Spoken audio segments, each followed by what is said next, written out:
할렐루야, 우리 은구왕교회 성도 여러분, 오늘은 6월 16일 수요일입니다. 슬기로운 묵상생활로 여러분 오늘도 복된 하루 되시기를 바랍니다. 슬기로운 묵상생활 시즌3 152번째 말씀 묵상 이제 시작합니다. 묵상의 제목은요, 열매로 안하니 두 번째 이야기입니다. 찬송가는 190장 성령이여 강림하사. 함께 나눌 말씀은 사무엘상 16장 14절로 18절 말씀입니다. 개역 개정입니다. 여호와의 영이 사울에게서 떠나고 여호와께서 부리시는 악령이 그를 번뇌하게 한지라.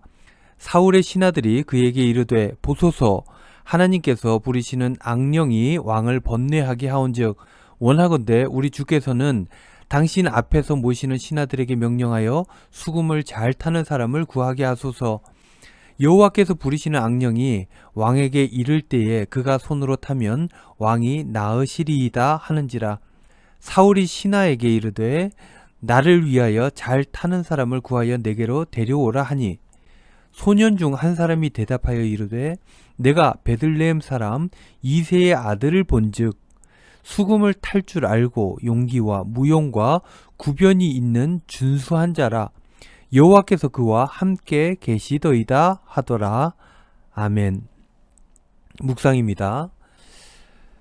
오늘 사울 얘기를 한 번 더 할까 합니다. 사울은 하나님께 부르심을 받고 처음으로 기름 부음을 받은 왕이 되었습니다.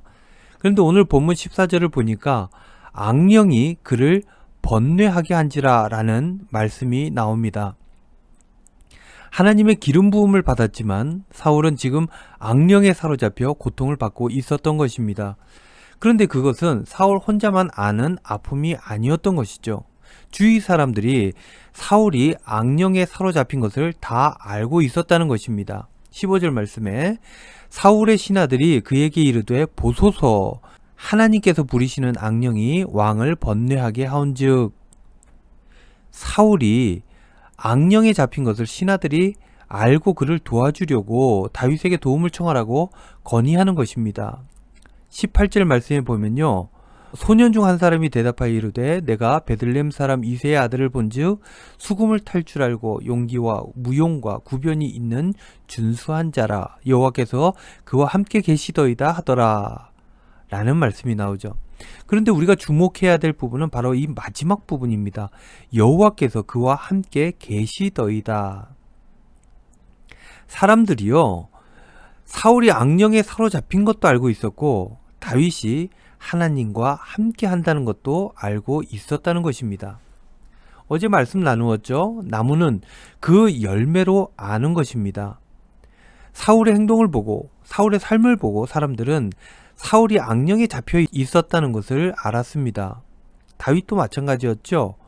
한 소년이 다윗에 대해 얘기할 때 이렇게 말했습니다. 내가 이새의 아들을 본즉, 그의 행동을 보니까, 그의 삶을 보니까 그는 하나님이 함께 하시는 사람이었다라는 것입니다.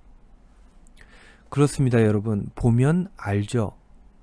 내가 하나님과 함께 하는지 그렇지 않는지, 성령께서 임재된 삶을 사는지 그렇지 않은지 말입니다. 그래서 기독교는 믿음으로 구원받지만 똑같은 무게로 구원받은 삶이 강조되고 있는 것입니다.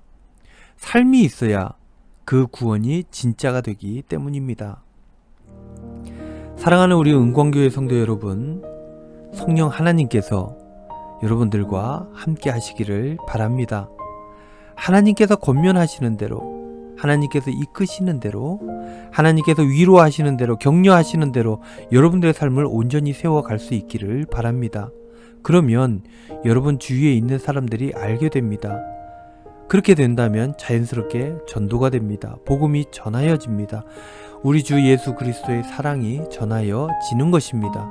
하나님 나라가 세워지는 것입니다. 오늘도 여러분들 하나님과 동행하셔서 아름다운 열매를 맺으시고 그 열매로 복된 삶을 살아가시는 저와 여러분들 다 되시기를 주님의 이름으로 축원드립니다.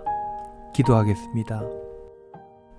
주님, 오늘도 하나님과 동행하여 저희들 다윗처럼 귀한 일에 청함을 받고 그렇게 다른 이들을 도와주며 하나님 나라를 일구어가는 복된 삶이 될 수 있도록 축복하여 주시옵소서.